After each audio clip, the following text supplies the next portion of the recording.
Assalamualaikum warahmatullahi wabarakatuh, sahabat matematika dimanapun Anda berada. Kita lanjutkan episode sekarang, ya, melanjutkan episode sebelumnya mengenai math anxiety atau kecemasan matematik. Di episode sebelumnya sudah dibahas bahwa anxiety itu berada di perasaan, ya, perasaan orang. Nah, sementara matematika itu lebih dominan di otak. Jadi kemampuan bernalar kita dalam memahami sebuah konsep atau materi matematika. Nah, pertanyaannya apakah penting gitu ya perasaan ini terhadap materi matematika atau terhadap pemahaman matematika? Bukankah cukup hanya kemampuan bernalar saja, kemampuan otak saja untuk memahami matematika? Nah, ini menurut hemat saya, ini dua hal yang tidak bisa dipisahkan. Karena perasaan itu membuka diri kita untuk bisa menerima matematika. Dan otak ini hanya bekerja untuk memahami konsep-konsep atau materi-materi matematika. Nah, tentu saja ini tidak bisa dipisahkan.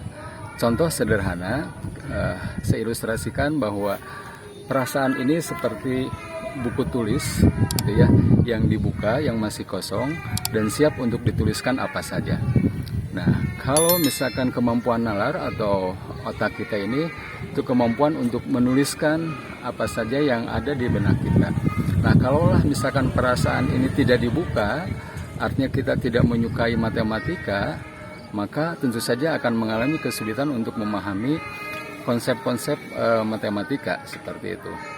Nah, muncul lagi pertanyaan selanjutnya. Jadi kalau untuk memahami matematika haruskah dengan perasaan atau hanya cukup dengan logika saja atau kemampuan nalar saja? Nah, menurut hemat saya, Anda boleh tidak setuju gitu ya, bahwa yang pertama kali ketika kita akan memahami matematika adalah membangun perasaan tentang matematika yang menyenangkan, matematika yang menantang, matematika sebuah permainan dan sebagainya. Ketika perasaan kita sudah terbuka untuk menerima matematika, maka si perasaan ini akan mendistribusikan kepada otak kita untuk bisa memahami konsep-konsep matematika. Kita bisa bayangkan kalau dalam perasaan diri kita ini tertutup terhadap matematika atau terjadi mental block dalam matematika, maka otomatis akan berpengaruh terhadap kemampuan bernalar matematika. Jadi untuk memahami matematika harus disiapkan perasaan-perasaan tentang matematika. Nah, ini siapa yang punya kewenangan untuk membuka perasaan-perasaan yang menyenangkan atau perasaan-perasaan yang positif tentang matematika? Tentu saja peran orang tua, peran guru gitu ya, sangat berperan di sini. Jadi sebelum materi matematika itu diajarkan kepada siswa, siswa harus dibuat senang dulu. Siswa harus dibuat nyaman dulu perasaannya itu.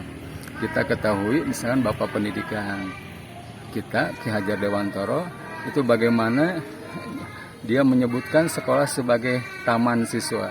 Artinya sekolah itu tempat sesuatu yang indah kita untuk belajar, bukan sebuah tempat untuk menghakimi ketidakmampuan kita di sekolah tersebut. Nah, bagaimana seorang guru menciptakan suasana belajar yang menyenangkan, tidak menegangkan, sehingga materi apa saja, khususnya matematika, bisa diberikan kepada siswa dengan baik. Nah, itu menurut hemat saya gitu ya. Jadi perasaan dulu yang harus bisa menerima keberadaan matematika dan harus didesain sedemikian rupa sehingga perasaan tersebut menumbuhkan kesenangan terhadap matematika atau kecintaan terhadap matematika. Maka materi matematika masuk sehingga siswa tidak mengalami permasalahan mental block pada dirinya. Nah, itu terkait dengan solusi gitu ya, solusi atau kita memahami kecemasan matematika sehingga tidak menjadi sebuah permasalahan bagi siswa di sekolah. Terima kasih sahabat matematika dimanapun Anda berada. Kita lanjutkan pada episode berikutnya mengenai bagaimana caranya menghilangkan atau mengatasi anxiety matematika. Assalamualaikum warahmatullahi wabarakatuh.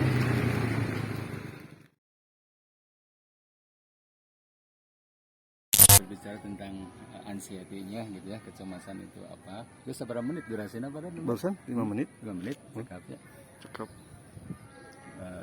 Sekarang masuk ke penyebab anxiety-nya ya.